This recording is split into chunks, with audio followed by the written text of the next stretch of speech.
तभी तो कहता नहीं कि भौजी मोटा काहे नहीं खे। अब तो अंगुरिये से काम चलता, जब मन करे तब टेंशन का बा। शर्म नहीं आई तुझे ऐसे गंदी गंदी गालियों वाले गाने गा के? मदर चौथ बहन के लोड़े, तू माँ की चूत तेरी टकटों के सौदागर। म्यूजिक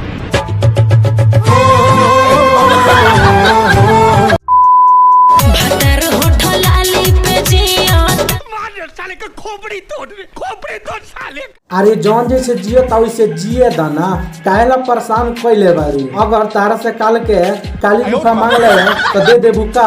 आके कहबू देवर साला काली गुफा मांगता। ये क्या बात करता है यार? मैं नहीं बताऊंगा। क्या जा भोसड़ी के? अरे ये कौन सी जिंदगी है मुझे नहीं पता। मुझे बस इतना पता है कि ये साला चुतिया टाइप का है, लंठ कहीं का। ये कोई लंडी खाना है? ये बड़ी अच्छी बात कही आप।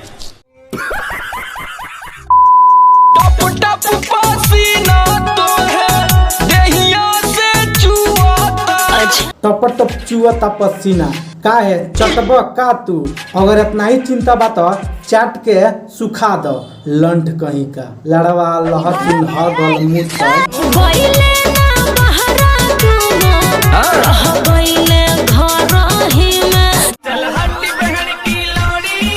अरे हम बतावा तनी काहे ना गई है। जब तू कोठलाली से रोटी बोर के घर ही खिएबू तो लाड़ चटे के बाहर जाई। आप कहाँ थे ज्ञानी बाबा? मैं नहीं बताऊंगा। नो नो नो नो। इतना एनर्जी कहाँ से आता है मुझे नहीं पता। मुझे लगता है कि ये तिरसागर मधु से प्रेस्टिक लेकर आई है, तभी तो इतना जोर जोर से हिला रही है। पैसा बर्बाद बहन चोद। और वो जो लाल वाला बटन है उसपे भूकंप लेके आओ या फिर भूचाल, मुझे नहीं पता, बस क्लिक हो जाना चाहिए। बिहार हो